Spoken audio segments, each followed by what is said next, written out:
So hello everyone, welcome back to the channel. তো যথারীতি আমি লাস্ট যে ভিডিওটা বানিয়েছিলাম আপনাদের সাথে ডিসকাস করেছিলাম যে নিফটি এই দিন সম্ভবত আমি ভিডিও শুক্রবার দিন জাস্ট আগের সপ্তাহের বলছি চার্ট দেখে শনি রবিবার বোধহয় ভিডিও আপলোড করেছিলাম যে ডেলি ক্যান্ডেলের নিফটি 21 দিনের মুভিং অ্যাভারেজকে ডাউন সাইডের দিকে ব্রেক করছে।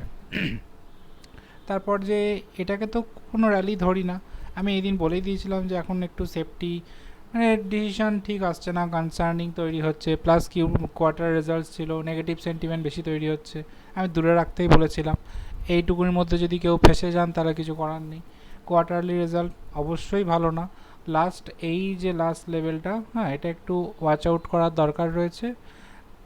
বাকি তেমন আর এখন আপাতত নিফটি নিয়ে কিছু বলছি না এই মুহূর্তে, তার জন্য সুইং স্টকসও আমি কিছু ডিসকাস করছি না। আজকের টপিকটা একটু আলাদা, তো যেটা মেন টপিক আজকের সেটাতেই আমরা ফেরত যাচ্ছি।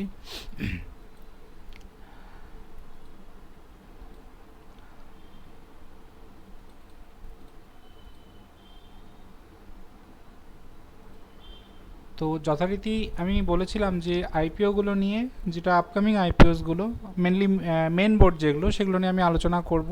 তো আমি একটা যেটুকু ইনফরমেশান কালেকশন করেছি আমাদের টিম সেটা প্রেজেন্টেশন আপনাদের সামনে করছি, আমি বক্তব্যটা বলছি যা যা দেখতে পেয়েছি আমরা। তো কোম্পানির নাম তো বুঝতেই পারছেন, শান্তি গোল্ড ইন্টারন্যাশনাল লিমিটেড আইপিও। এটা কিছুদিনের মধ্যে এনলিস্ট হচ্ছে। আমি সব মানে যা যা পয়েন্টস কভার করার আইপিও সংক্রান্ত বা যেটুকু তথ্য আমি কালেক্ট করতে পেরেছি সেটা আমি আপনাদের সাথে শেয়ার করে দিচ্ছি। তো সবার প্রথম যদি দেখেন যে কোম্পানির প্রোফাইল আর হিস্ট্রি একটা আমি সংক্ষিপ্ত আকারে দিয়ে দিলাম, যেটা 2003 সালে মুম্বাইয়ে এস্টাবলিশ হয়েছিল। ঠিক আছে, এনার যা ছিল হচ্ছে পঙ্কজ কুমার জাগাওয়াত অ্যান্ড মনোজ কুমার জৈন, তারা এই বিষয়টার সঙ্গে কোম্পানির স্টার্ট আপটার সাথে যুক্ত ছিলেন। এবং এরা যে পরিমাণ অপারেটস করে, হ্যাঁ, সেটা কিন্তু একটা ছোটোখাটো এমন নয়। 2700 কেজি গোল্ড জুয়েলারির জন্য অ্যানুয়ালি এনারা কিন্তু অপারেট করে। ঠিক আছে, তো this is not a joke, এটা খুব একটা ছোট ফিগার তো কখনোই বলতে পারছি না। তো যথেষ্ট সিগনিফিকেন্স নাম্বার অফ এদের ট্রানজ্যাকশান বলেন বা প্রতি বছরের বিজনেস বলেন, তো তারা এটা কভার করে। ঠিক আছে, আচ্ছা, নেক্সট আসছি তার ফিনান্সিয়াল রেশিওসগুলো কীরকম কী ছিল। তো আমি এখানে যে মাস, তার রেসপেক্টে সাল, মানে কোন ইয়ারে কী রয়েছে, প্রতিটা কোয়ার্টার ওয়াইজ ভাগ করা হয়েছে।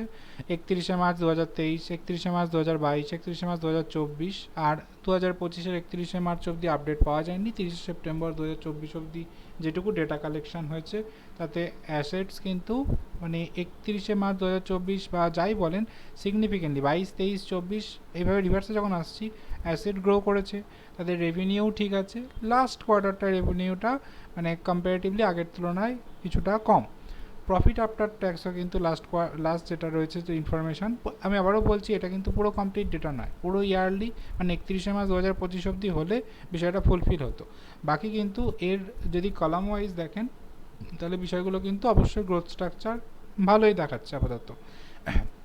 কিন্তু সিগনিফিকেন্টলি কোম্পানির বরোয়িংসটাও আস্তে আস্তে বাড়ুক, কোনো সমস্যা নেই। তার রেসপেক্টে অ্যাসেটও ঠিক রয়েছে, লায়াবিলিটিস ঠিক আছে, রেভিনিউ ঠিক আছে। প্রফিট আফটার ট্যাক্সটা যদি একটু তারা সিগনিফিকেন্টলি ইনক্রিজ করতে পারতো তাহলে অবশ্যই সব দিক দিয়ে ভালো জিনিস তাদের মানে পরিসংখ্যান থাকতো। এবার যদি একদম নিউমেরিক্যাল গ্রোথসে আসি তাহলে দেখুন ফিনান্সিয়াল ইয়ার 23, 24, 25 দেওয়া রয়েছে। তাদের revenue obviously in terms of কারোর, তো কী কী তারা জেনারেট করেছে সেটা রেভিনিউ দেওয়া রয়েছে, প্রফিট আফটার ট্যাক্সেরও ডেটা রয়েছে। তো ফিনান্সিয়াল 2025 অবধি যতটুকু পরিসংখ্যান পাওয়া গেছে তাতে কিন্তু তো এই পরিমাণ কিন্তু অ্যামাউন্ট অফ প্রফিট তারা বের করেছে। এবং ইয়ার অন ইয়ার রেভিনিউ গ্রোথটা কিন্তু এই লাস্ট ইয়ার সিগনিফিকেন্টলি মানে সিগনিফিকেন্টলি ভাবতেই পারছেন, অলমোস্ট 5% থেকে 55%, প্রায় 11 times jump. On the other hand year on year profit after tax also increases by almost 3 times, 36% থেকে 100 প্রায় 8%। তো অলমোস্ট 3 টাইমসের কাছে পিঠে আমরা ধরতে পারি এটাকে। এবার যদি বলেন যে কোথায় কী কী তার জিনিস ডেট ওয়াইজ সব কিছুই, এক্সচেঞ্জ বিএসসি এনএসসি দুটোতেই এনলিস্ট হবে। আচ্ছা, লিস্টিং ডেট টেন্টেটিভলি 1 আগস্ট। আচ্ছা, এবার স্টার্ট হচ্ছে 25 জুলাই থেকে 29 জুলাই অবধি আপনারা আইপিওর জন্য অ্যাপ্লাই করতে পারেন। Allotment size allotment final date হবে 30 জুলাই। প্রাইস ব্যান্ড রাখা হয়েছে 189 থেকে 199। ইস্যু 360 কারোর, যে খুব বড় আইপিও এমন বলবো না, ছোটোখাটো আইপিও, সমস্ত ডেটা তার ঠিক আছে। আচ্ছা, তারপর রিটেল পোর্শনের জন্য যেমন যা রেশিও থাকে এইচএনআই, তারপর ইনস্টিটিউশনাল সব কিছুর জন্য দেওয়া রয়েছে।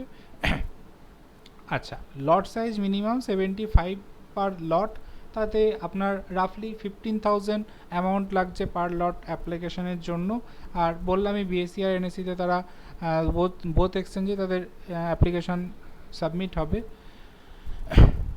এখনও অবধি যেটুকুনি আইপিওর সাবস্ক্রিপশন স্ট্যাটাস পাওয়া যাচ্ছে তাতে কিন্তু এনআইআই কিন্তু এই পরিমাণ সাবস্ক্রিপশন হয়েছে, তার জন্য বিগ এইচএনআই আর স্মল এইচএনআই তাদেরও ভাগযোগ পাওয়া গেছে।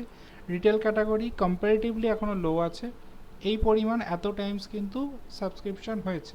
এবার ফাইনাল ডে অবধি অবভিয়াসলি দেখতে হবে যে কী হয়।